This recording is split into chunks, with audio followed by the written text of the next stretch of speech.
membership forms and business sponsorship forms after the show. If you would like to be a member or a sponsor of the Wichita Shakespeare Company, please feel free to stop by and pick up a form. We also have surveys. This year we're doing something a bit different. We want to know what you want so we can give you a good production of Shakespeare in the Park. So please fill out a survey. If you do complete the survey and get it in before the end of the show, your name will go into a drawing for our gift basket. I'm going to go ahead and tell you some of the donors for our gift basket. We have a 2-liter beverage cooler donated by the Coleman Company. We have cider donated by Jane Tanner, our costumer. We have wine glasses from Wildwood Cellars and the Old Town Farm and Art Market. We have bread from the Great Harvest Bread Company of West Wichita. We have a book of Shakespeare sonnets donated by Barnes & Noble. We have a jar of Big Rick's barbecue sauce, a bottle of fragrance from Lisa Huskin, independent beauty consultant. We have candles from Carrie Kieswetter, independent candle distributor. And we have honey from Lyle's Amazing Honey. We have just a few more thank yous this evening. We certainly want to thank the City of Wichita, Mary Ann Crockett, and the Wichita Park Board for their cooperation in making this tour possible. We would like to thank Butler County Community College for their support. We'd like to thank the Wichita Mall. They donated generous rehearsal space for us. Payless Cashways of South Wichita donated the materials that we used to build our set. Dr. Chris Ahrensberg, optometrist, and Red Beans Bayou Grill, they helped us with our kickoff fundraiser party to get our season started. Please go by and tell our sponsors that you appreciate all of their help and that you'd like to see Shakespeare in the Park where it belongs. I want to thank all of our volunteers. Everyone's worn several hats and worked very hard and pulled together to make this tour possible. And thanks to all of you for coming tonight, supporting the Wichita Shakespeare Company and the Shakespeare in the Park production. Thank you.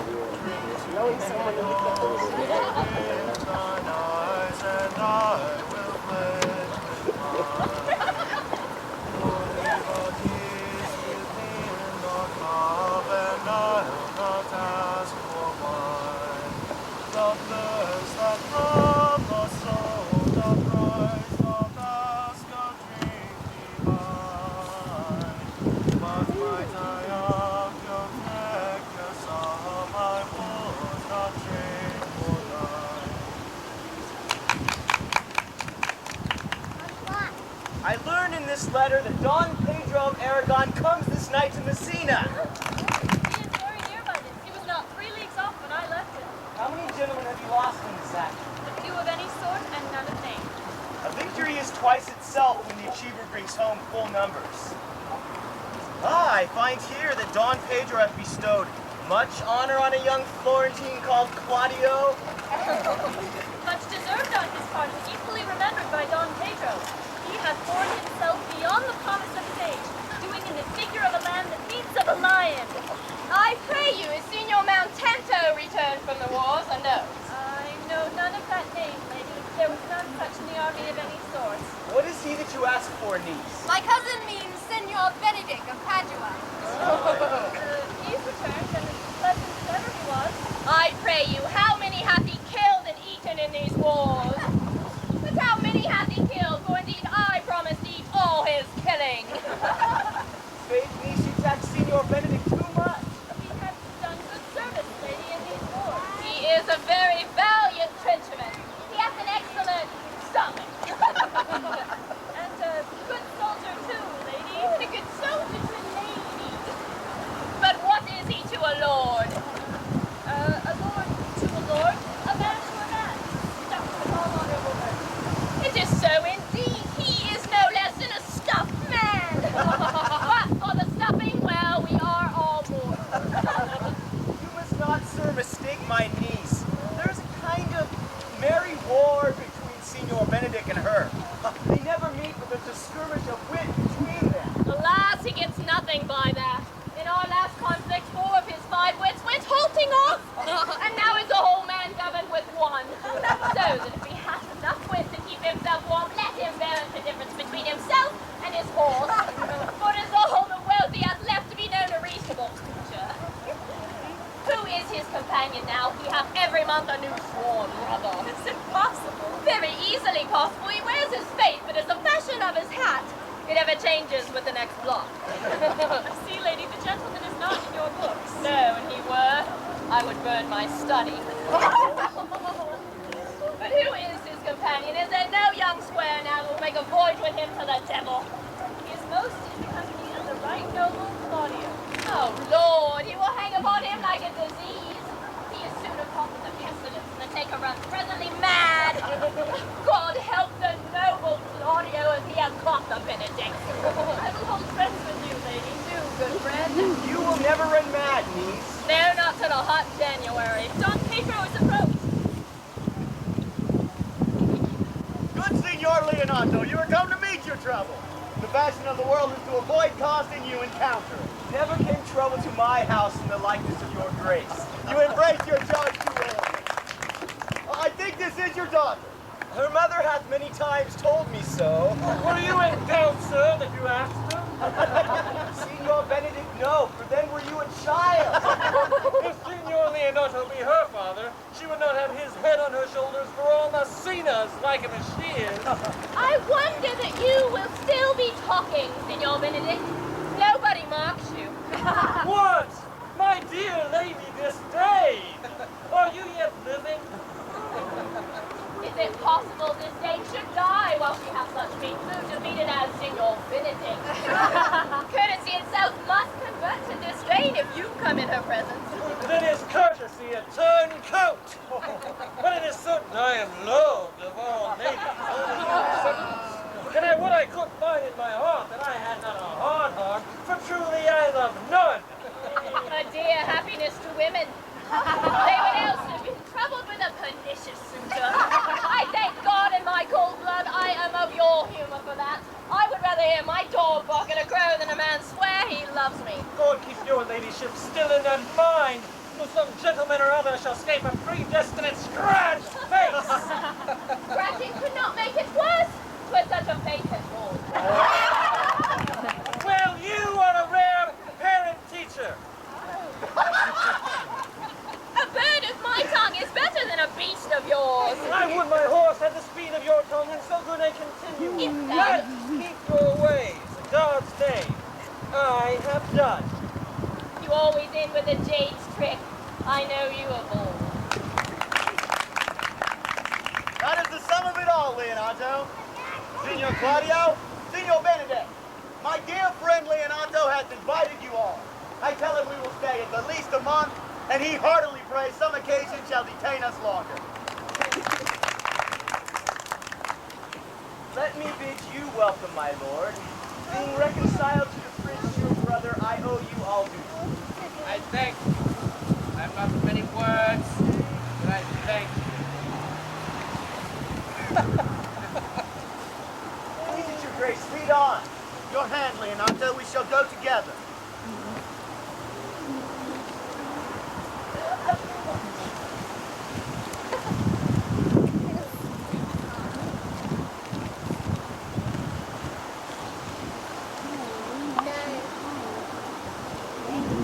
Benedict, didst thou note the daughter of Signor Leonato? I noted her not, but I looked on her. Is she not a modest young lady? You question me as an honest man should do for my simple, true judgment, or would you have me speak after my custom, as being a professed tyrant to their sex? No, I pray thee speak in sober judgment. Oh, why in faith? Methinks she's too low for a high praise, too brown for a fair praise, and too little for a great praise. Only this commendation I can afford her, that were she other than she is, she were unhandsome, and being no other but as she is, I do not like her. Now thinkest I am in sport, I pray thee. Tell me truly how thou likest her. Would you buy her that you inquire after her? Can the world buy such a jewel? Yea, in a case to put it into. But speak you this with a sad brow. Come! In what key shall a man take you to go into song? In mine eyes, she is the sweetest lady I've ever looked upon. I can see yet without spectacles, and I see no such matter. There's her cousin. If she were not possessed with a fury, exceeds her as much in beauty as the 1st of May, but the last of December. But I hope you have no intent to turn husband, have you? I would scarce trust myself, though I had sworn the contrary. A peer would be my wife. Is it come to this? Shall I never see a bachelor of 80 again? Oh, look! Don Pedro has returned to seek you. What Richard hath held you here that you follow not to Leonato. I would your grace would constrain me to tell. I charge thee on thy allegiance. You hear, Count Claudio, I can be secret as a dumb man. I would have you think so. But on my allegiance, mark you this. On my allegiance, he is in love. Oh. With who? Now that is your grace's part. Mark how short the answer is. With Hero, Leonato's short daughter. If this were so, so were it utter. Like the old tale, my lord, it is not so, nor it was not so, but indeed, God forbid it should be so. If my passion changed so briefly, God forbid it should be otherwise. Ah, man, if you love her, for the lady is very well worthy. You say this to fetch me in, my lord. By my troth, I speak my thought. And by my faith, my lord, I spoke mine. And by my two faiths and troughs, my lord, I spoke mine. That I love her, I Now, that she is worthy, I know. That I neither feel how she should be loved, nor know how she should be worthy, as the opinion fire cannot melt out of me. I'll die in it at the stake. Thou wast ever an obstinate heretic in the despite of beauty. And never could maintain his part but in the force of his will. That a woman conceived me, I thank her. That she brought me up, I likewise give her most humble thanks. But that I will hang my bugle in an invisible cauldron, all women shall pardon me, because I will not do them the wrong to mistrust any. I'll do myself the right to trust none. And the fine is, for the which I may go the finer, I shall live a bachelor. I shall see thee ere I die, look pale with love. Oh, with anger, with sickness, or with hunger, my lord, not with love. Prove that ever I lose more blood with love than I will get again with drinking. Pick out mine eyes with a ballad maker's pin, and hang me up at the door of the brothel house with a sign of blind Cupid. Well, as time shall try, in time the savage bull doth bear the yoke. The savage bull may. But if ever the sensible Benedict bear it, pluck off the bull's horns and set them in my forehead, and let me be vilely painted. And in such great letters as they write, here is good horse to hire, let them signify under my sign. Here you may see Benedict, the married man. If that should happen, thou wouldst be horn mad. Nay, if Cupid hath not spent all his quiver in Venice, thou wilt quake for this shortly. I look for an earthquake too then. You will temporize with the hours. In the meantime, good Signor Benedict, prepare to Leonato's. Commend me to him. Tell him I will not fail him at supper, for he has indeed made great preparation. I have almost matter enough in me for such an embassage, and so I commit you. And so I leave.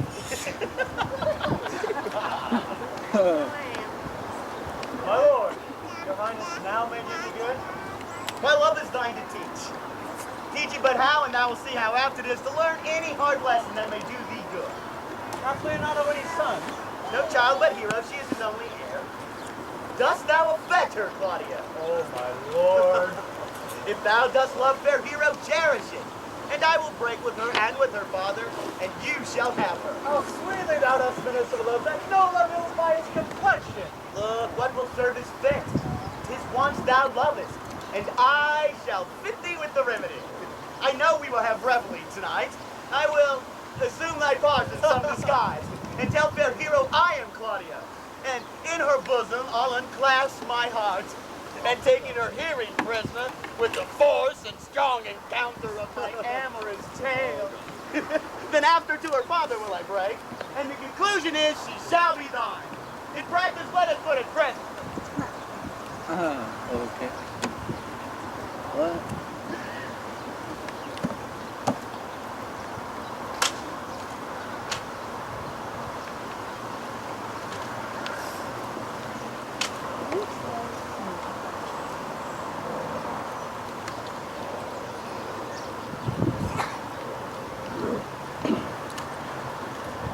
Blood! What the good year, my lord? Why art thou thus out of measure sad? Cannot hide what I am. I must be sad when I have cause, and smile at no man's jests. Eat when I have stomach, and wait for no man's leisure. Laugh when I am merry, and claw no man in his humor. Yea, but you must not make full show of this till you may do it without out against your brother. He had taken you newly into his grace where it's impossible you should take true root. By the fair weather you make yourself. It's needful that you frame the season for your own harvest. I had rather be a canker in a hedge than a rose in his grace. In this, though I cannot be said to be a flattering honest man, it must not be denied I am a plain dealing villain. I have decreed not to sing in my cave. If I had my mouth, I would fight. If I had my liberty, I would do my liking. In the meantime, let me be that I am, and seek not to alter me. Can you make no use of your discontent? I make all use of it, but I use it only. Don John, Who comes here? What news, Baraccio? I came yonder from a great supper. The prince, your brother, is royally entertained by Leonato, and I can give you intelligence of an intended marriage. Will it serve as any model to the mischief on? Who is he for a fool that betroths himself to unquietness? Man, it is your brother's right hand. Who, the most exquisite Claudio? Even he, a proper squire. And who? And who? Which way looks he? Marion, on Hera, the daughter and heir of Leonato. Oh, very forward march chick. How came you this? Being entertained for a perfumer, I was smoking in a musty room. Comes me, the prince and Claudio, hand in sad conference. I would flee behind the arras, and then had it agreed upon that the prince should woo Hero for himself, having obtained her, give her to Count Claudio. Come, this may prove food to my displeasure. That young upstart hath all the glory of my overthrow. If I can cross him any way, I bless myself every way. You are both sure and will assist me. To the death, my lord. Come, let us to the great supper. That cheer is greater than I am subdued. Would the cook were a mime. Shall I prove what's to be done? We'll wait upon your lordship.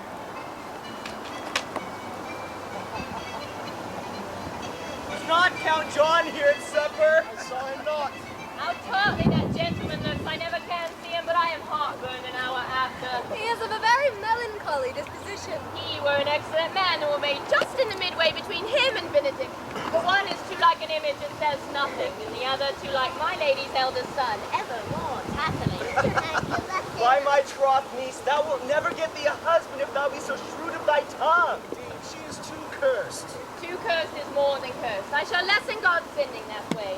For it is said God sends a cursed cow short horn. To a cow too cursed, he sends none. So by being too cursed, God will send you no horn? Just if he send me no husband, for the which blessing I am at him upon my knees every morning and evening. I trust, niece, that you will be ruled by your father. Yes, faith, it is my cousin's duty to make courtesy and say father as it please you. But yet for all that, cousin, let him be a handsome fellow. Or else make another courtesy and say father as it please me. Well, niece, I hope to see you one day fitted with a husband. Not till God make men of some other metal than earth. Daughter, remember what I told you. If the prince could solicit you in that kind, you know your answer. Oh, the revelers are entering, brother. Make good room.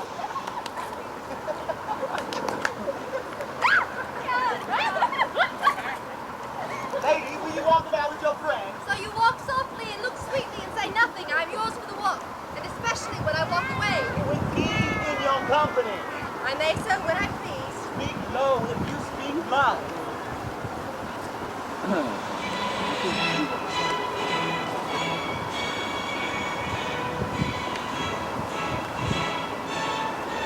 I know you well. You are Signor Antonio. That's a word I am not. I know you by the waggling of your head. To tell you true, I promise. Oh, come. Do you think I do not know you by your excellent wit? Can virtue hide itself? Go to, Mum. You are he. Graceful of here, and there's an end. Will you not tell me who told you so? No, you shall pardon me. Nor will you not tell me who you are. Not now. That I was disdainful, and that I had my wit out of the 100 merry fields. Well, it was Signor Benedict that said so. What say he? Oh, I am sure you you know him well enough. Not I, believe mia. Did he never make you laugh? I pray you are what's here? Why, he is the Princess Jester, a very dull fool. When I know the gentleman, tell him what you say. Do. He'll but break a comparison or two on me, which peradventure not mocked or not laughed at, strikes him into melancholy. My We papa, must talk. in every good thing.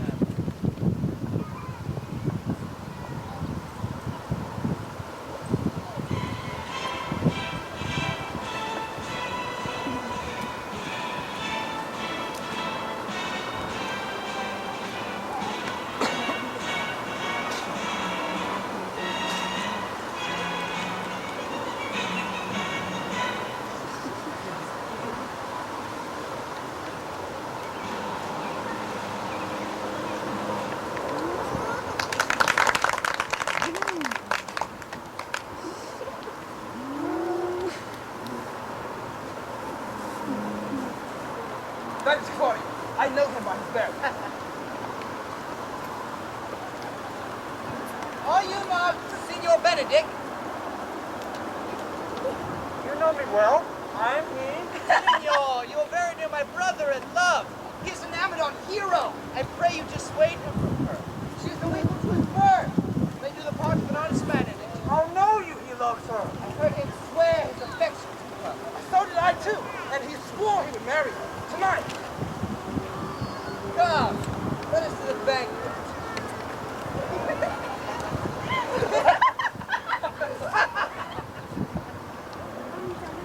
Thus I answer in the name of Benedict, yet hear the ill-fated news with the ears of Claudio.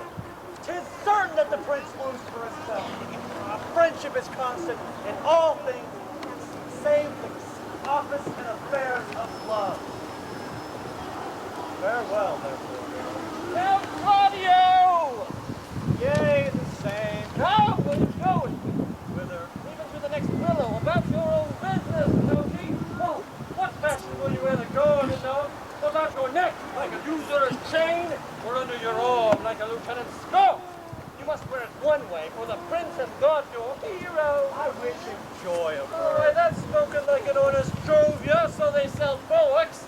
When did you think the prince would have served you thus? I pray you leave me. Oh, now you strike like the blind man.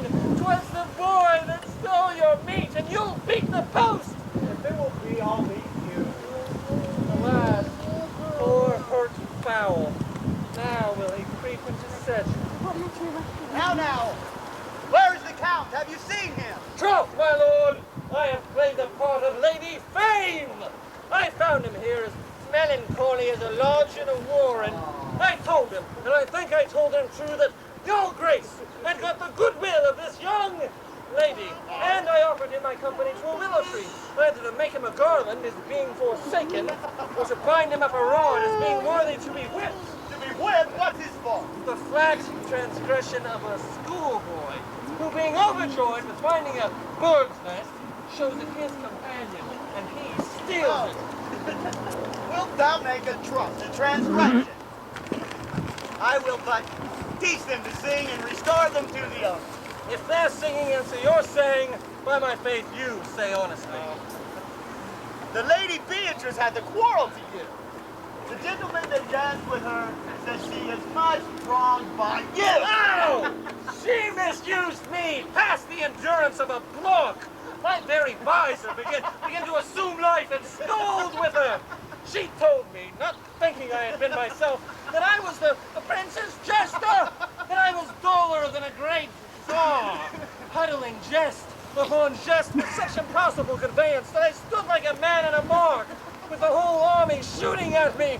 She speaks poniards, and every word stabs. I would not marry her, though she were endowed with all Adam had left in before he transgressed. Look, here she comes. Will your grace command me any service to the world's end? I'll go on the slightest errand to the Antipodes that you can devise to send me on. I'll do you any massage now to the Pygmies, rather than hold 3 words conference with this RP. You have no employment for me? None but to desire your good company. Sir, here's a dish I love not. I cannot endure my lady tongue. Come, ladies, come. You have lost the heart of Senior Benedict. Indeed, my lord. He lent it me a while and I gave him use for it. A double heart for his single one. You have put him down, lady. You have put him down. So I would not he should do me, my lord, lest I should prove the mother of fools. I have brought Count Claudio with whom you sent me to seek. Now, Count. Wherefore are you? Sad? Not sad, my lord. How then? Sick? Neither, my lord. The Count is neither sad nor sick, nor merry nor well, but civil, Count. Civil as an orange, and something of that jealous complexion. Faith, lady, I think you're blazing to be true. Though I'll be sworn if it be so, his conceit is false. Dear Claudio, I have wooed in thy name and fair hero won. I have broken with her father and his goodwill obtained. Name the day of marriage, and God give thee joy. Count, take of me my daughter, and with her my fortunes. His grace hath made the match, and all grace say amen to it. Speak, Count, 'tis your cue. Silence is the perfectest herald of my joy. I were but a little happy if I could say as much. Lady, as you are mine, I am yours. I give myself to you and dote upon the exchange. Speak, cousin, or if you cannot, stop his mouth with a kiss and let not him speak neither. In faith, lady, you have a merry heart. Yea, my lord, I thank it. Poor fool, it keeps on the windy side of here. My cousin tells him in his ear that he is in her heart. So she doth, cousin. Lord for alliance, and thus goes everyone to the world but I, and I am sunburnt. I may sit in a corner and cry hi-ho to her husband. Beatrice, I will get you one. I would rather have one of your father's getting. Has your grace ne'er a brother like you? Your father got excellent husbands, and the maid could come by them. Will you have me, lady? No, my lord, unless I might have another for working days. Your grace is too costly to wear every day. Oh, but I beseech your grace pardon. I was born to speak all mirth and no matter. Niece, will you look at those things I told you of? I cry you mercy, uncle, by your grace's pardon. By my troth, a pleasant spirited lady. Oh, there's little of the melancholy element in her, my lord. She were an excellent wife for Benedict. My lord, if they were but a week married, they would talk themselves mad. County Claudio, when mean you go to church? Tomorrow, my lord. Time moves on crutches till love has all its right. Not till Monday, my dear son, which is hence just a seven-night, and a time too brief, too, to have all things answer my mind. You shake your head as though long of breathing. But I warrant thee, Claudio, the time will not go dully by us. For I, in the interim, will undertake one of Hercules' labors, which is to bring Signor Benedict and Lady Beatrice into a mountain of affection, the one with the other. I fain would have it a match. I doubt not but to fashion it if you shall give such assistance as I shall minister direction. My lord, I am for you, though it cost me 10 nights' watchings. As am I. And you too, gentle hero? I will do any modest office, my lord, to help my cousin to a good husband. And Benedict is not the unhopefullest husband that I know. If we can do this, Cupid is no longer an archer. His glory shall be ours, for we are the only true love gods. Go in with me, and I will tell you of my trick.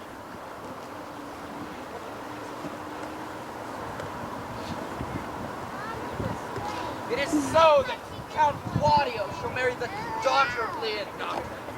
Yea, my lord. But I can cross. Any bar, any cross, any impediment would be medicinal to me. How canst thou cross this marriage? I think I told your lordship a year since how much I am in the favor of Margaret, the waiting gentlewoman to hero. I remember. I can at any unseasonable instant of the night appoint her to look out to lady's chamber window. What life is this to be the death of this marriage? The poison in that lies in you to tell. Go you to the prince your brother. Spare not to tell him that he hath wronged his honor and married him down Claudio, whose estimation do you mightily hold up to a contaminated stale such a one as hero. What proof proof shall I make of this? Proof enough to misuse the prince, to vex Claudio, to undo Hero, and kill Leonardo. Look you for any other issue. Only to despite them I will endeavor anything. Go then. Find me a meet hour to draw Don Pedro and Count Claudio alone. Tell them you know Hero loves me. Intend a kind of zeal to both the Prince and Claudio that you have discovered thus. They will scarcely believe this without a trial. Offer them instances which shall bear no less likelihood than to see me at her chamber window. Hear me call Margaret Hero, hear her turn me Claudio, and bring them to see this the very night before the intended wedding. For in the meantime, I shall so fashion the matter that jealousy shall be called assurance and all the preparations overthrown. Throw this one adverse issue you can, and I will put it in practice. Be you cunning in the workings, and thy fee is 1,000 ducats. Be you constant in your accusation, and my cunning shall not shame you. I shall go presently to learn the day of marriage.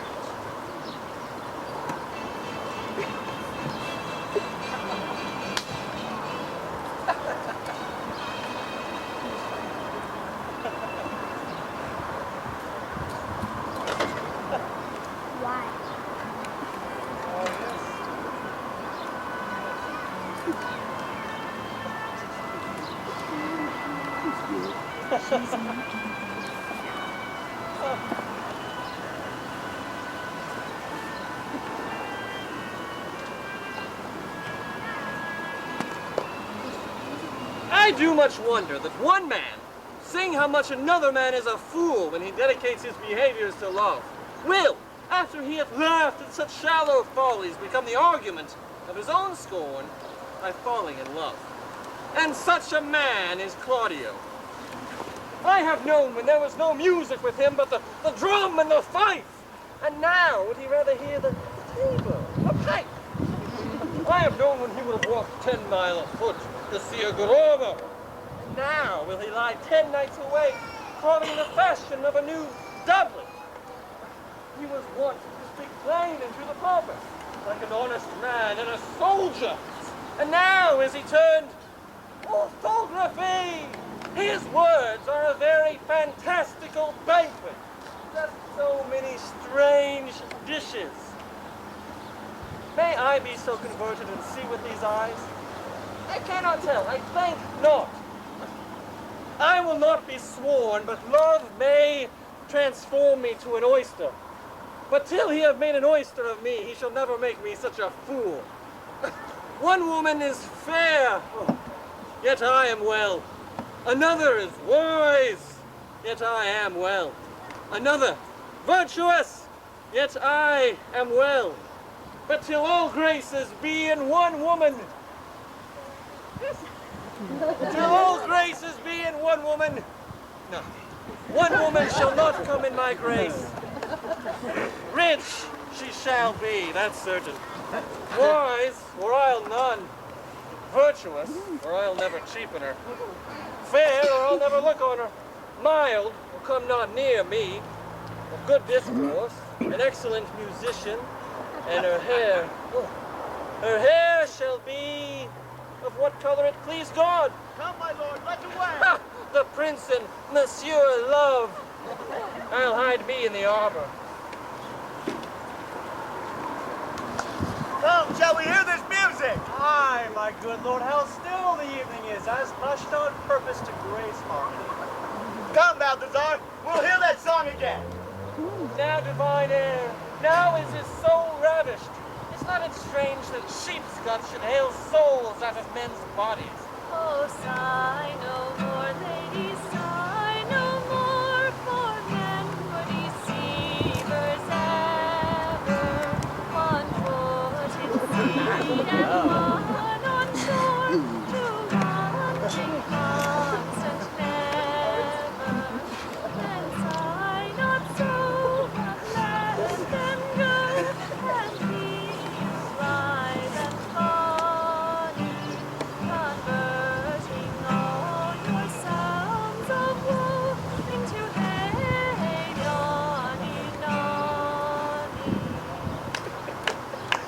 By my troth, a good song. And an ill singer, my lord. No, it's vain. Thou singest well enough for a shift. And he had been a dog that should have howled thus, they would have hanged him. Come hither, Leonardo. What was it you told me of today? That your niece Beatrice is in love with Signor Benedict. I never thought that lady would love any man. No, nor I neither. But most wonderful that she should so dote on Signor Benedict, whom she hath in all outward behaviors seemed ever to abhor. Is it possible? Maybe she doth but counterfeit. Faith like enough. Oh, God, counterfeit? Oh, there was never counterfeit of passion came so near the life of passion as she discovers it. Why? What effects of passion shows she? Bait the hook well. This fish will bite. What effects, my lord? You heard my daughter tell you how. She did indeed. I pray you, you amaze me. I should think this a trick, but that the white-bearded fellow speaks it. Has she made her affection known to Benedict? No, and swears she never will. That's her torment. For she'll be up 20 times a night, and there will she sit in her smock till she have written a sheet of paper. Then, down upon her knees she falls, weeps, sobs, tears her hair, beats her heart, prays. Oh, sweet Benedict, God give me patience. She doth indeed, my daughter says so. My daughter is sometimes afeard she will do a desperate outreach to herself. Very true. It were good Benedict knew of it by some other if she will not discover it.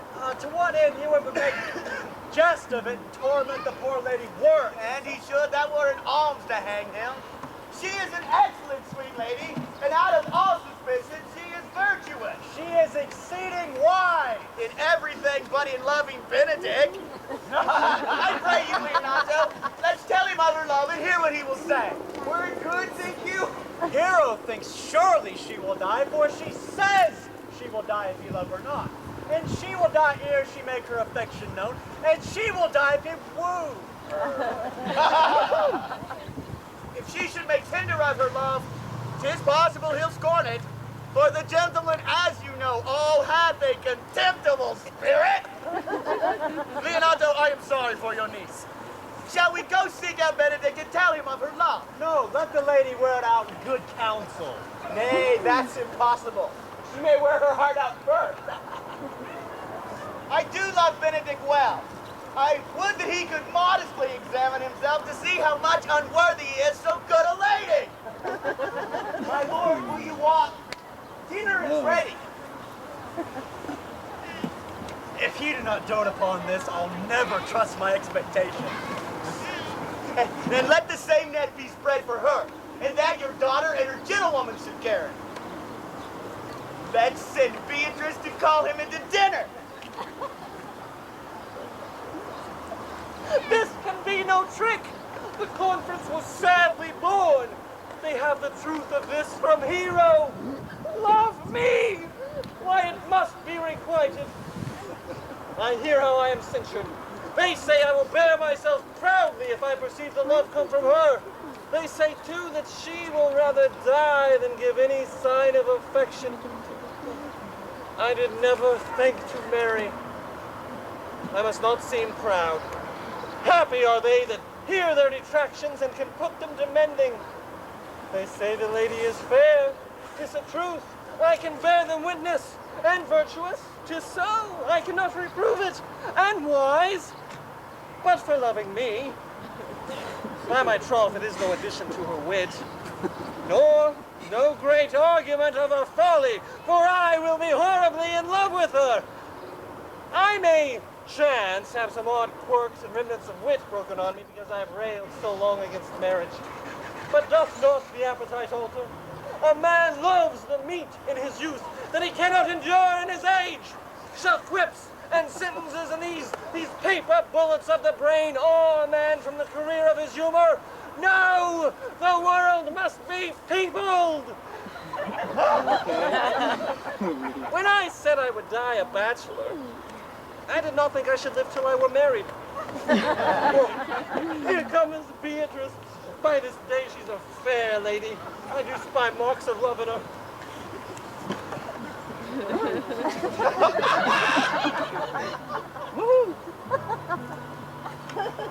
Against my will, I am sent to bid you come in to dinner. Fair Beatrice, I thank you for your pains. I took no more pains for those thanks than you took pains to thank me. If it had been painful, I would not have come. You take pleasure then in the message? Yea, just so much as you may take upon a nice point. You have no stomachs and you'll fare you well.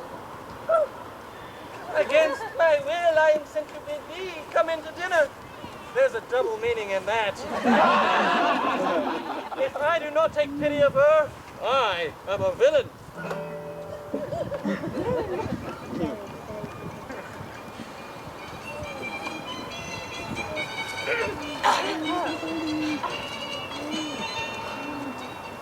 But are you sure that Benedict loves Beatrice so entirely? So says the prince and my new betrothed lord. And did they bid you tell her of it, madam? They did entreat me to acquaint her with it.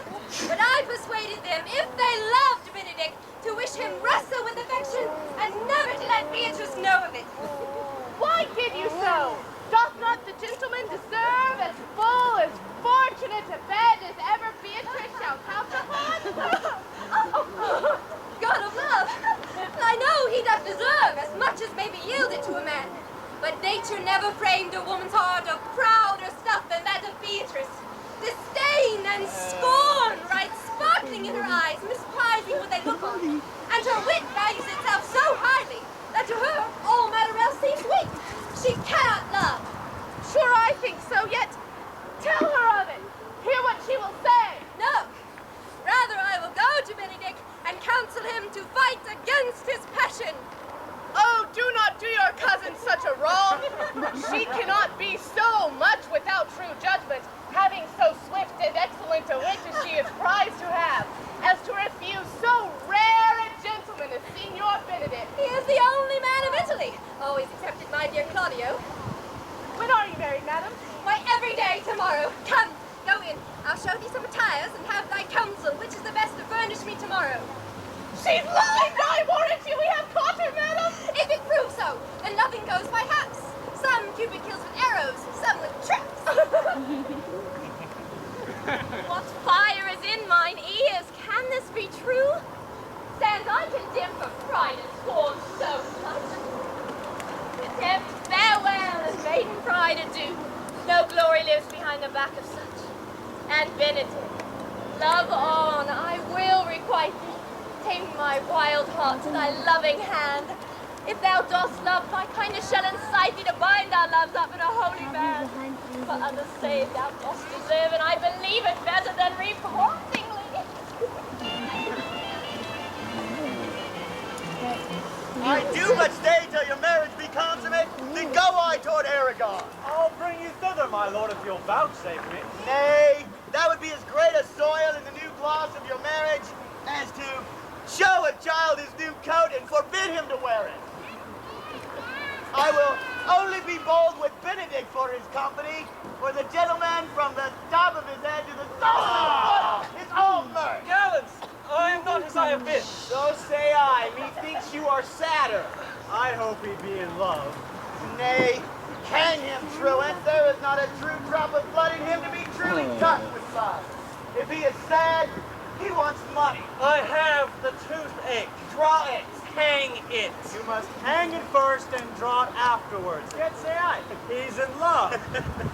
Indeed, he looks younger than he did by the loss of a beard. Nay, he rubs himself with a civet. Can you not smell him out by that? That's as much to say the sweet youth's in love. The greatest note of which is his melancholy. And when was he wont to wash his face? Yea, or to paint himself. That indeed hangs a heavy tale on him. Conclude, he is in love. Yet this is no charm for the toothache. Old Signor, walk aside with me. I have studied 8 or 9 wise words to speak to you, which these hobby horses must not hear.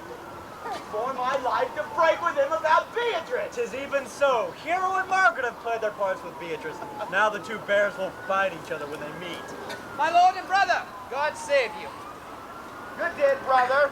Your leisure served, I would speak with you. In private? If it please you, yet Count Claudio may hear. For what I would speak of concerns him too. What's the matter? It means your lordship to be married tomorrow. You know he does. I know not that, but he knows what I know. If there be any impediment, I pray you discover it. You may think I love you not, yet let that appear hereafter, and aim better at me by that I now will manifest. Why? What's the matter? I came hither to tell you your lady is disloyal. Who, Hero? Even she. Be not his hero, your hero, every man's hero. Disloyal? Oh, that word is too good to paint out her wickedness. I could say she were worse. Think you a worse word, I will visit her. What think you of this? I will not think it. If you dare not trust that you see, it's best not that you know. If you'll go with me tonight, I will show you enough.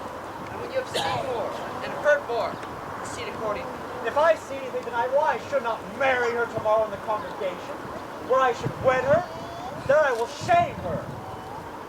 And as I wooed for thee to obtain her, I will join with thee to disgrace her. So will you when you have seen the sequel.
for the wedding being there tomorrow, there is a great coil tonight.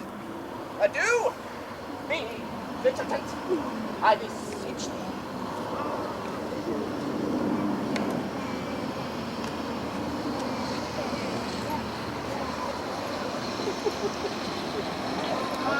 Constance! Mr. Not! Constance, I say! Who's that? I am at thy elbow. Mass at my elbow itched, I thought there would a scab follow. I will owe thee an answer for that. Now forward with thy tale. Therefore know that I have earned of Don John 1,000 ducats. Is it possible that any villainy should be so dear? I should rather ask if it were possible any villainy should be so, rich. I know that the informant has been a vile thief. This 7 years, he walks him down like a gentleman. I remember his name. Now hear somebody. No, 'twas the vein of the house. Not so neither. But know that tonight I have wooed Margaret, the Lady Hero's gentlewoman by the name of Hera. She leads me out of her mistress's chamber window, bids me 1,000 times good night. I tell this to Byline. I should first tell how the Prince Claudio and my master, planted, placed, and possessed by my master Don John, saw far from the orchard this amiable encounter. Don't they, Margaret, was hero? Two of them did, the Prince and Claudio. Away went Claudio, enraged, swore he would meet her as he was appointed next morning at the temple, and there, before the whole congregation, shame her with what he saw all night, and send her home again without a husband. You charge with the Prince's name. Stand! Call up the right master constable. We have here come with the most dangerous piece of lechery ever known in the Commonwealth. Mistress! Oh, mistress! Hey! Master never speak. There's a maid to come with us. Wait, she can't! You can't just... Hi!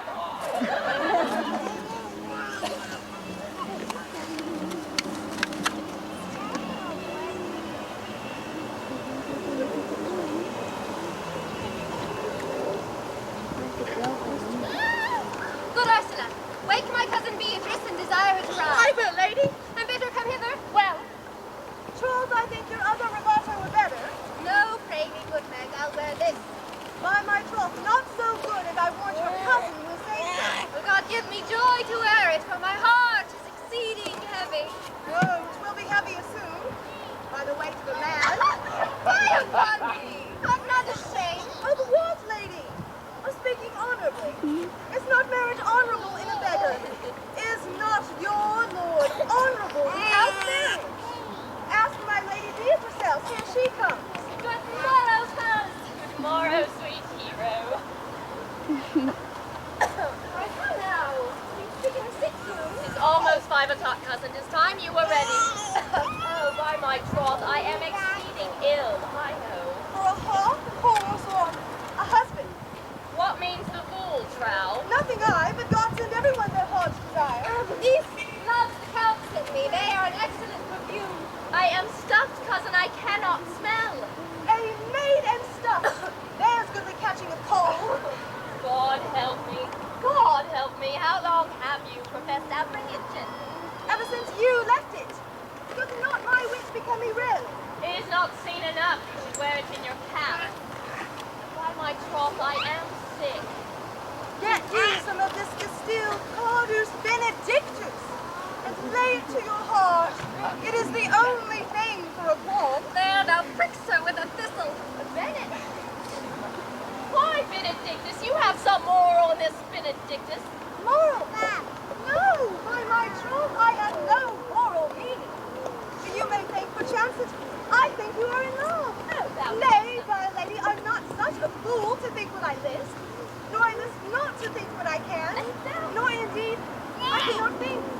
If I would think my heart out of thinking that you are in love, or that you will be in love, or that you can be in love, yet Benedict was such another. become a man, and how you may be converted, I know not, but methinks you look with your eyes as other women do. What pace is this if my tongue keeps? Not a false gallop. Madam, withdraw. The prince, the count, Signor Benedict, Don John, and all the gallants of the town have come to fetch you to church. Come, good pass, good Meg, good Ursula. Hurry, man, hurry. We have little time.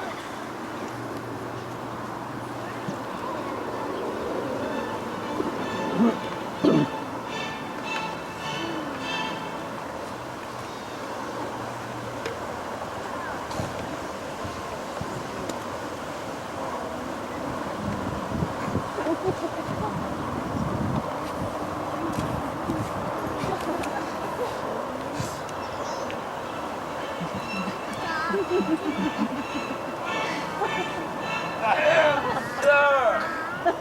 What would you with me, honest neighbors? Very, sir. We would have some confidence with you, sir, that deserves you merely. Breathe, I pray you, for you see it is a busy time with me. Very. This it is, sir. Yes, in truth it is. Sir, what is it, my good friends? Well, The sir. goodman Burgess speaks a little off the matter, sir. An old man, sir, and one whose wits are not so blunt as God help I would they were, but in faith honest as the skin between his brows.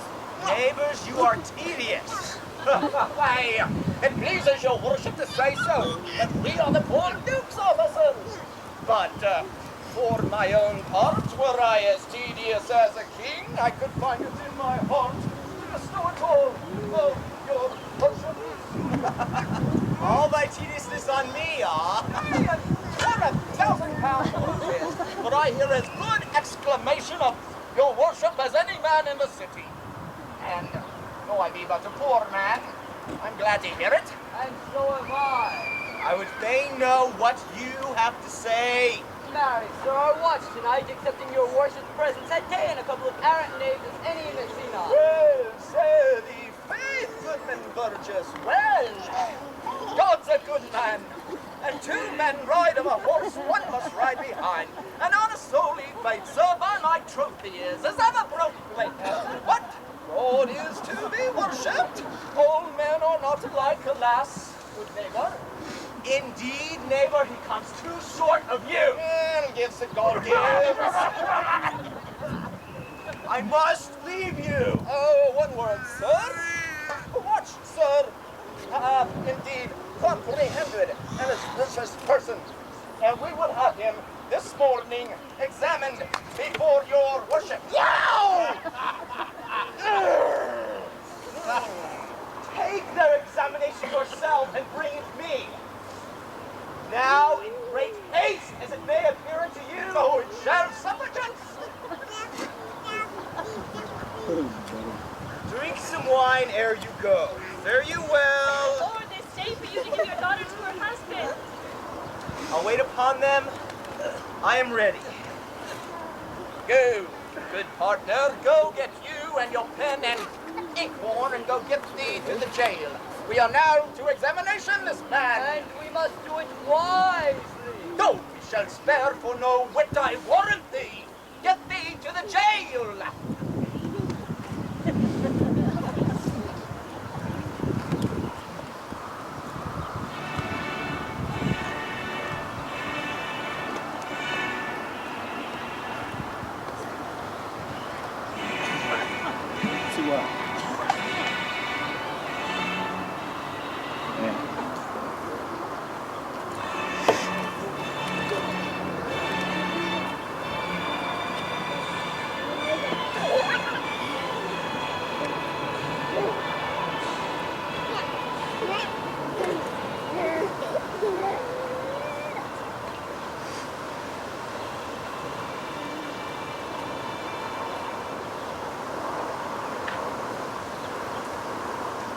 Come hither, my lord, to marry this lady? No. To be married to her, friar, you come to marry her. Lady, you come hither to be married to this count? I do. If either of you know of any inward impediment why you should not be conjoined, I charge you upon your souls to utter it. Know you any hero? None, my lord. Know you any count? I dare make his answer none. Oh, what men dare do, what men may do, what men do daily not knowing what they do. How now? Interjections. Why then some be of laughing as all ha! Stand by. Father, by your leave, will you give with free and unconstrained soul this maid your daughter? As freely, son, as God did give her me. And what have I to give you whose worth counterpoises this rich and precious gift? Nothing, unless you render her again. Sweet prince, thou learnst me noble thankfulness. There, wow! Take her back again. Give not this rotten orange to your friend. She's but the sign and semblance of her honor. Behold how like a maid she blushes there. Would you not all who look upon her think she a maid by these exterior shows? But she is not. She knows the heat of luxurious bed. Her blush is guiltiness, not modesty. What do you mean, my lord? Not to be wed, not to knit my soul to an approved wanton. Dear my lord, if you in your own proof have vanquished the resistance of her youth and made defeat of her virginity. No, Leonato, I never tempted her with word too large, but as a brother to his sister showed her bashful sincerity and comely love. It seemed I ever otherwise to you? You seem to me as dying in her orb, but you are more intemperate in your blood than Phoenix, or those pampered animals that rage in savage sensuality. Yes, my lord, well, but he doth speak so. Why? Sweet prince, why speak not you? What should I speak? I stand dishonored that I have gone about to lead my dear friend to a common state. Oh, are these things spoken, or do I but dream? These things are spoken, and they are true. This looks not like a nuptial. Stand I here. Is this not the prince? Is this not the prince's brother? Is this the face of hero? Are my eyes my own? All this is so, but what of this, my lord? Let me but place one question before your daughter. Charge thee do so, as thou art my child. What man was he talks to you with at your window betwixt 12 and 1 yesternight? If you were a maid, answer to this. I talked with no man at that hour, my lord. Why then you are no maid? Leonato, I am sorry you must hear, but on my honor, myself, my brother, and this grieved count did see her, hear her, last night at that hour talk to the ruffian at her chamber window, who, most like a liberal villain, has confessed the vile encounters they have had 1,000 times in secret. Fie, fie. These things are not to be said, my lord, not to be mentioned. For there's no chastity enough in language without offense to utter them. Thus, pretty lady, I am sorry for thy much misgovernment. Oh, hero, what a hero hast thou been, if half thy outward graces thou to place about thy thoughts and counsels of thy heart. Farewell, then most foul. Fair farewell, thou pure in piety and impious purity. Hath no man's dagger here a point for me? Oh, these things come thus to light. Smother her spirits. How doth the lady? Dead, I think. Help, uncle. Oh, faith, take not away thy heavy hand. Death is the fairest cover for her shame that may be wished for. Have comfort, lady. Dost thou look up? Yea, wherefore should she not? Wherefore? Why, doth not every earthly thing cry shame upon her? Could ye here deny the story that is written in her blood? Do not live, hero, do not open mine eyes. Did I think thou wouldst not so quickly die? Myself would on the rearward of reproaches strike in thy life. Grieved I had but one. Why had I one? Why ever wast thou lovely in my eyes? Why she? Oh, she is fallen. To a pit of ink that the white sea hath brought too near to wash it clean again. Sir, be patient. For my part, I am so attired in wonder I know not what to say. On my soul, my cousin is belied. Lady, were you her bedfellow last night? No, truly not. Although until last night I have this 12-month been her bedfellow. Confirmed! Confirmed! Would the two princes lie and Claudio lie? Hence from her let her die!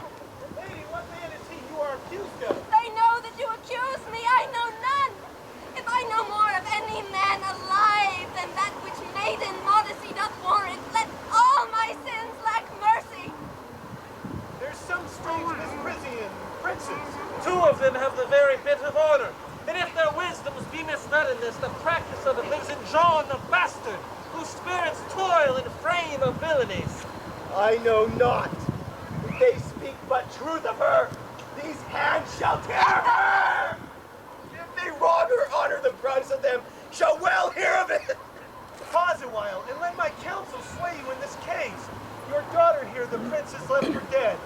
Let her a while be secretly kept in, and publish it that she is dead indeed. What shall become of this? What will this do? She dying, as it must be so maintained, upon the instant that she was accused, shall be lamented, pitied, and excused of every hearer. So will it fare with Claudio. When he shall hear that she died upon his words, the idea of her life shall sweetly creep into his study of imagination, and every lovely organ of her life shall come apparelled in more precious habit, more moving, delicate, and full of life than when she lived indeed. Then shall he mourn and wish he had not so accused her. Signor Leonato, let the friar advise you. Being that I flow in grief, the smallest twine may lead me. 'Tis well consented, presently away. Come, lady, die to live. This wedding day perhaps is but prolonged. Have patience and endure.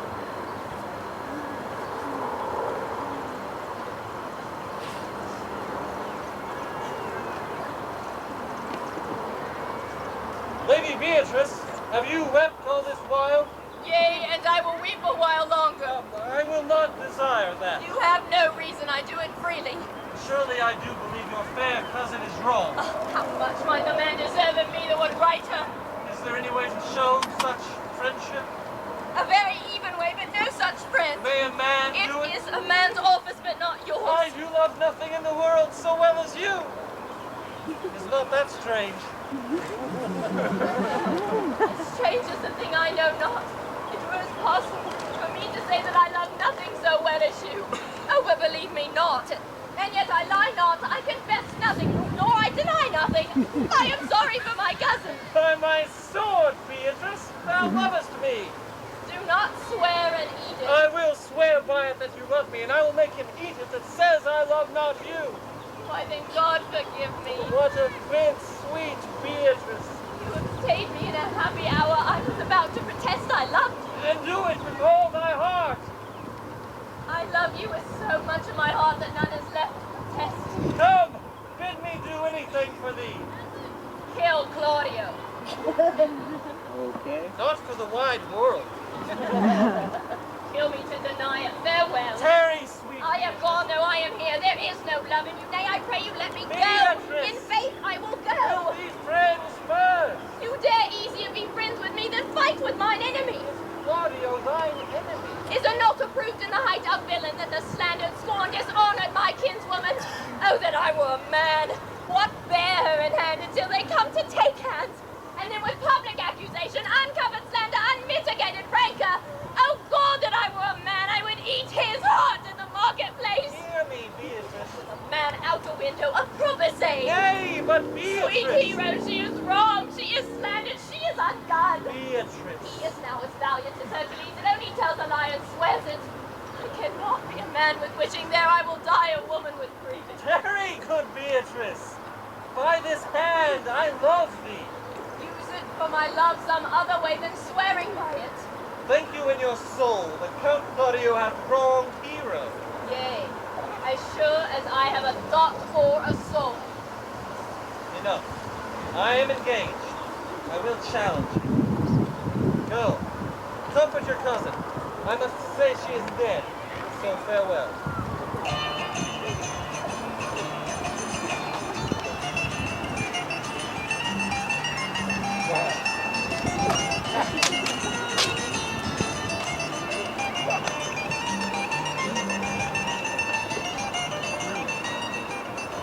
Is our whole assembly appeared?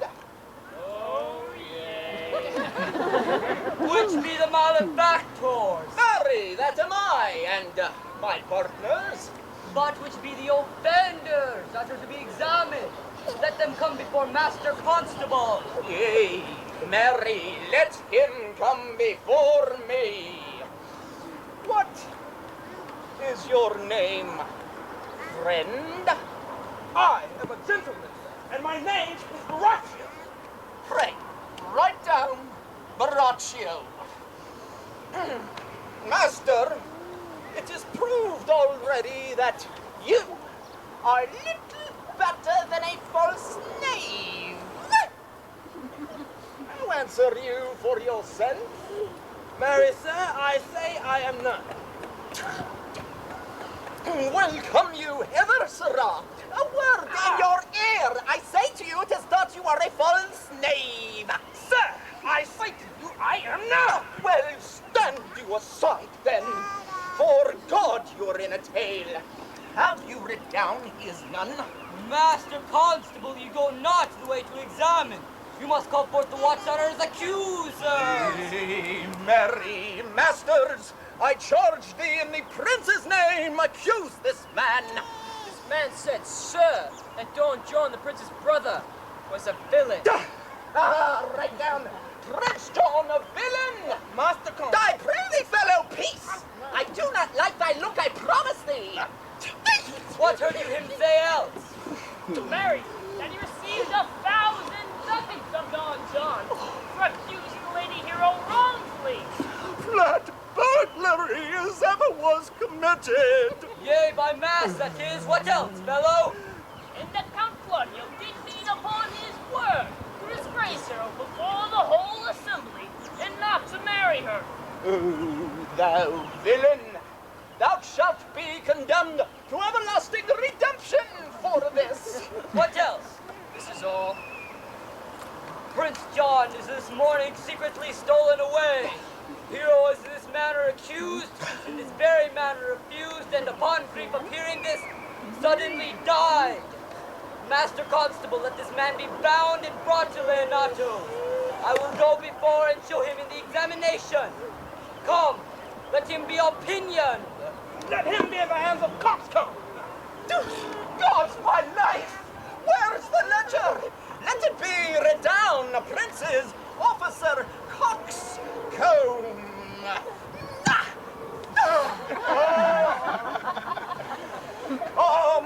Bind him, thou naughty varlet. Away! You are an ass! You are an ass!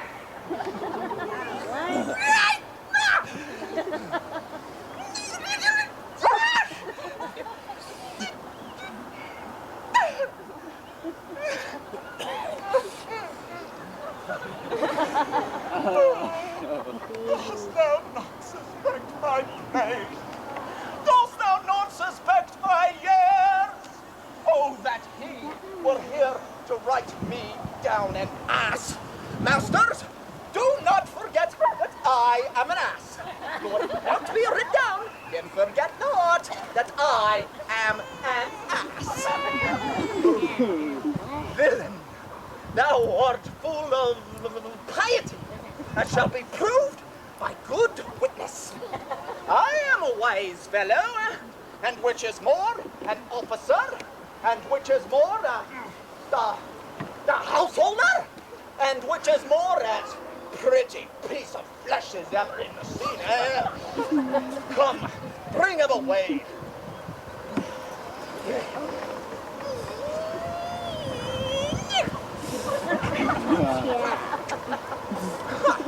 Oh, that I had been writ down an ass.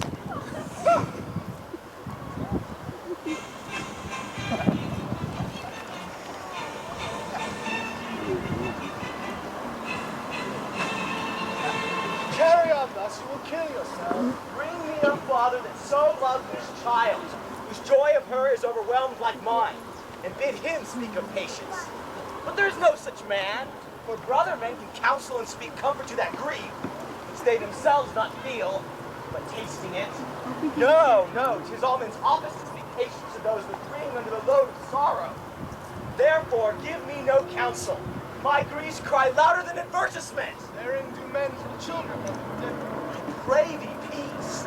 I will eat flesh and blood, but there was never yet philosopher that can endure the toothache patiently. Expend not all the harm upon yourself. Make no severe offense of suffer. There, thou speakest reason, nay, I will do so. My soul doth tell me hero is belied. And that shall Claudio know, so shall the prince, and all of them that thus dishonor her. Here come the prince and Claudio hastily. Good den, good den. Good day to both of you. Hear you, my lords. We have some haste, Leonato. Some haste, my lord? Well, fare you well, my lord. Are you so hasty now? Do not quarrel with us, good old man. He could right himself a quarrel, and some of us will lie low. Who ails him? Mary, thou dost wrong me, thou dissembler, thou. Nay, never lay thy hand upon thy sword. I fear thee not.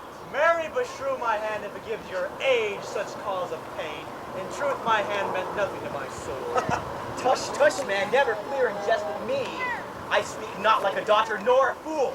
I say thou hast belied mine innocent child. Thou sayest not right, old man. My lord, I'll prove it on his body if you dare. That way I will not have to do it. Canst thou so daff me? Thou hast killed my child. Thou killst me, boy, thou shalt kill a man. I shall kill two of us, and men indeed. But that is of no matter. Let him kill one first. Sir boy, I shall whip you from your pony fence. Nay, as I am a gentleman, I will. Brother? Content yourself. God knows I love my niece. Now she is dead, slandered to death by villains, scambling, outfacing, fashion-monging boys that lie and call loud, craven slander. Brother Anthony. It's no matter. Let me deal with it. Gentlemen, we will not wait your patience. Leonato, I am sorry for your daughter's death. But on my honor, she is accused of nothing but that which is true and very full of proof. My lord, my lord! I will not hear you. No? Come, brother, away. I will be heard. Shall, or some of us shall smart at it.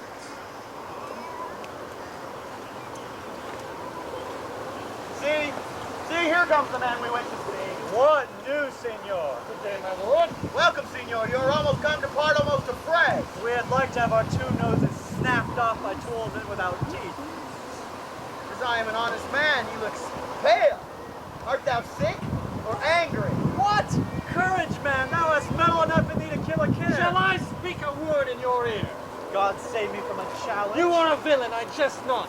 I will make it good how you dare, with what you dare, and when you dare. Do me right, or I will protest your cowardice. You have killed a sweet lady, and her death shall fall heavy on you. Let me hear from you. I will meet you if it bring me joy. Fare you well, boy. You know my mind. I will leave you now to your gossip-like humor. You break jest as braggarts do their blades, which God be thanked, hurt not. My lord, for your many courtesies I thank you. I must discontinue your company. Your brother the bastard is fled from Messina. You have among you killed a sweet and innocent lady. For my lord Blackbeard there, he and I shall meet. Until then, peace be with him. He is in earnest, most profound earnest, and I'll warrant for the love of Beatrice. And he has challenged thee. Most sincerely. Soft, did he not say my brother was fled? Oh, you, sir, if justice cannot tame you, she shall ne'er weigh more reason than her balance. Nay, and you be a cursing hypocrite once, you must be looked to. Officers! What offense? Get out! What offense is this man charged with? Sorry, sir, he has committed false report. Moreover, he has spoken untrue. Secondarily, he is a slanderer. Sixth, and lastly, he hath belied a lady. Thirdly, he hath verified unjust things, and to conclude, he is a lying knave. Master, what's your offense? That you are thus bound to your answer. This learned constable is too cunning to be understood. Who have you offended? Sweet prince, I have deceived even your very eyes. What your whispers could not discover, these shallow fools have brought to light. For the night overheard me confess how Don John, your brother, incensed me to slander the lady hero. How you were brought into the orchard and saw me court Margaret in hero's garments. How you disgraced her, but you should marry her. The lady is dead upon mine and my master's false accusation, and briefly, I desire nothing but the reward of a villain. Runs not this beast like iron through your blood? Sweet hero, now thy image doth appear in the rare semblance that I loved it first. Come, bring away the plaintiff. By this time our message hath reformed Signor Leonato of the matter. And masters, do not forget to specify when the time and place shall serve that I, come and ask.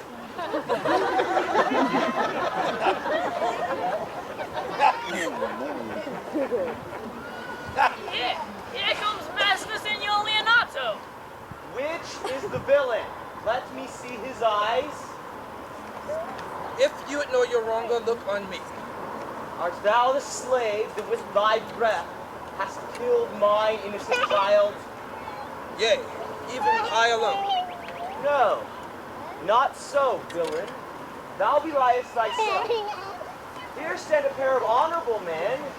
A third is fled that had a hand in it. I thank you, princes, for my daughter's death. Record it with your high and worthy deeds. 'Twas bravely done, if you would think you of it. I know not how to pray your patience, yet I must speak. Choose your revenge yourself.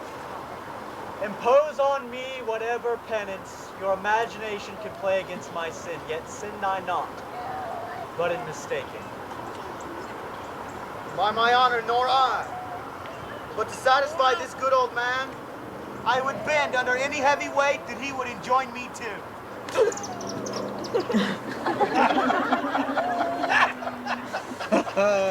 I cannot bid you bid my daughter live, that's for impossible.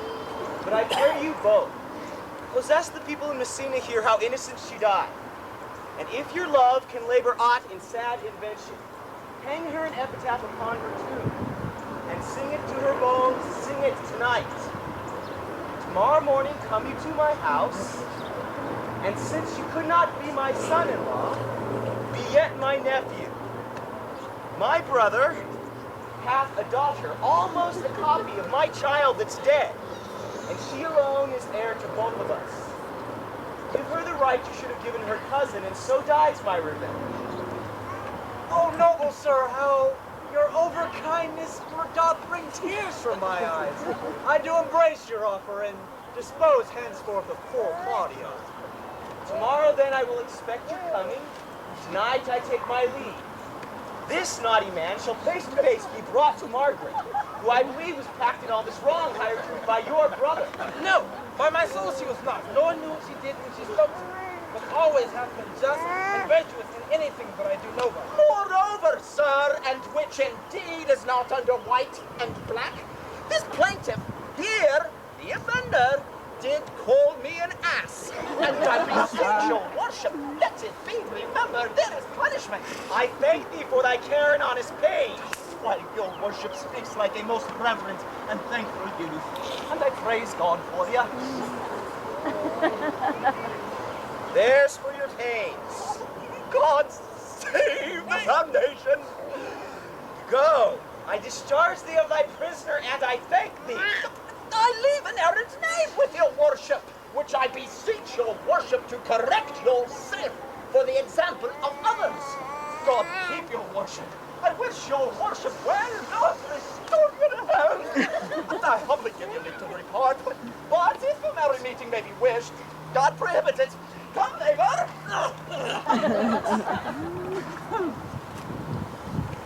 Till tomorrow morning, lords, farewell. Farewell, my lord. Tomorrow. We will not fail you. Tonight I mourn with hero. Bring you this fellow on, we'll talk with Margaret, how her acquaintance grew with this lewd fellow.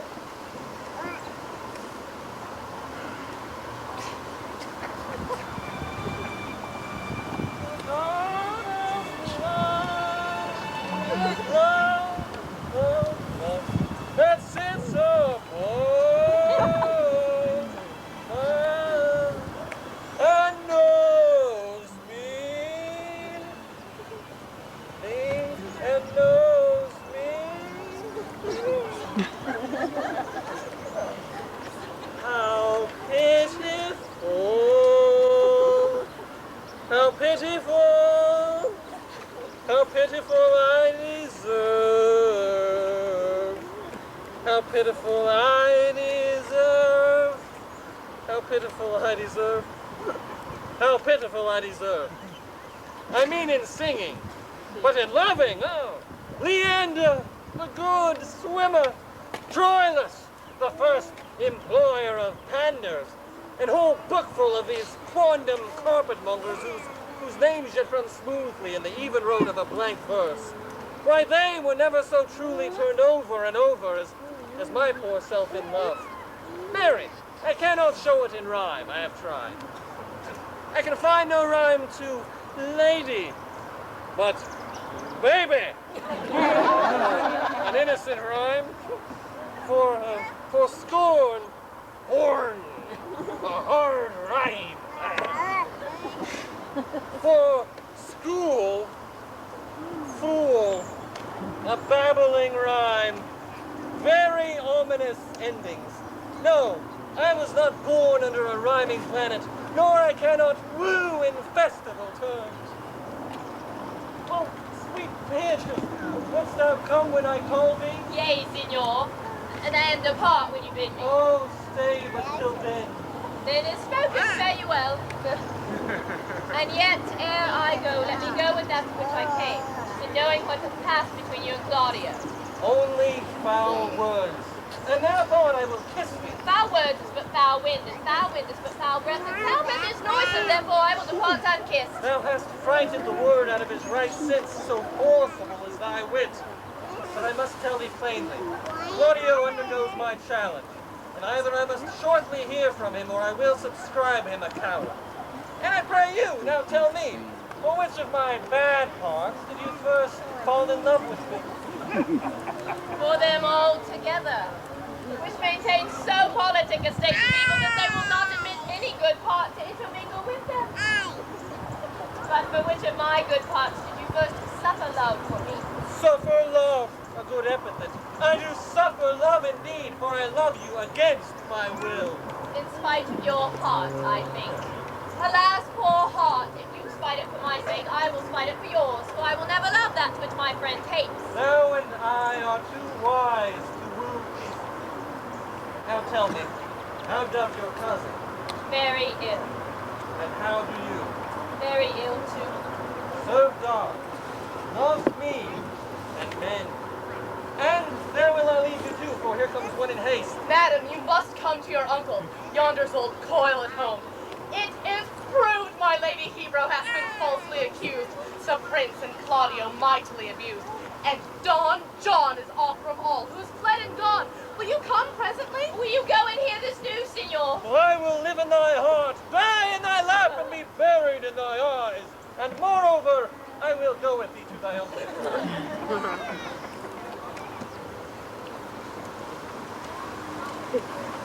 Did I not tell you she was innocent? So are the Prince and Claudia who accused her. Upon this error that you heard debated, but Margaret was in some fault for this, although against her will as it appears in the true course of all the play. Well, I'm glad that all things sold so well. And so am I, being else by faith enforced to call young Claudio to a reckoning for it. The Prince and Claudio did promise by this hour to visit me.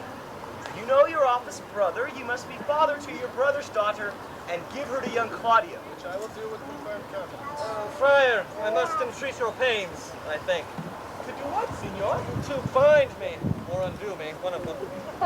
Signor Leonardo, truth it is, good signor, your niece regards me with an eye of favor. The sight whereof I think you had for me, from Claudio and the Prince, but what's your will? Your answer, sir, is enigmatical. But, for my will is, your good will may stand with ours to be conjoined this day in the state of honorable marriage, in which, good friar, I shall desire your help. My heart is with your liking. And my help. Here come the Prince and Claudio. Good morrow to this fair assembly. Good morrow, Prince. Good morrow, Claudio. We here attend you.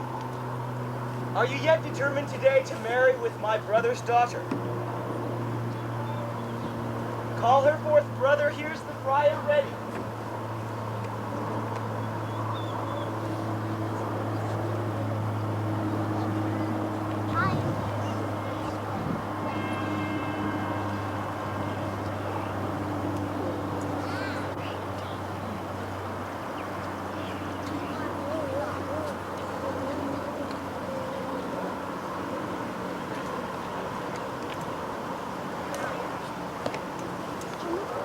Which is a lady I must seize upon?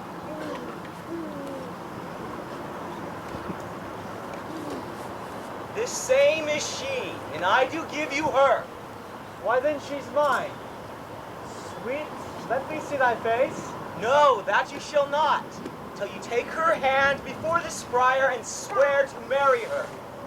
Here, take my hand before this holy friar. I'll be your husband if you have me. When I lived, I was your other wife. And when you loved, you were my other husband. Another hero? The former hero. Hero that is dead. She died, my lord, but whilst her slander lived. All this amazement can I qualify. Whereafter that the holy rites are ended, I'll tell you largely of their hero's death. Meantime, let wonder seem familiar, and to the chapel let us presently. Soft and fair, friar. Which is Beatrice? I answer to that name. What is your will? Do not you love me?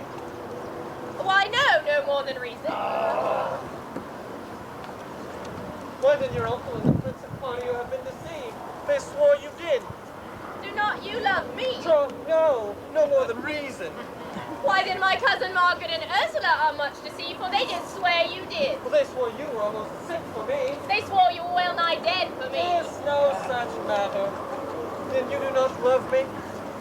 No, truly, but in friendly recompense. Come, cousin, I am sure you love the gentleman. And all be sworn upon. For here's a paper, written in his hand, a halting sonnet fashioned to Beatrice. And here's another, written in my cousin's hand, stolen from her pocket, containing her affection unto Benedict. A miracle! Here's our own hands against our hearts. Come, I will have thee, but by this light I take thee for pity. I would not deny you, but by this day I yield all great persuasion, and partly to save your life, for I was told you were in a consumption. Peace! I will stop your mouth. How dost thou, Benedict, the married man? Since I do purpose to marry, I will think nothing to any purpose that the world can say against it. Therefore, never flout at me for what I have said against it. For man is a giddy thing, and this is my conclusion. Prince, thou art sad. Get thee a wife! Get thee a wife! Come, we are friends. Let's have a dance ere we are married, so we can lighten our own hearts and our wives' feel. We'll have dancing afterwards. First, of my word. Therefore, play music. My lord! My lord! Your brother John is ta'en in flight and brought an armed men to Messina! Think not on him till tomorrow. I'll devise thee brave punishments for him. Strike up pipers! Aha!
Ha!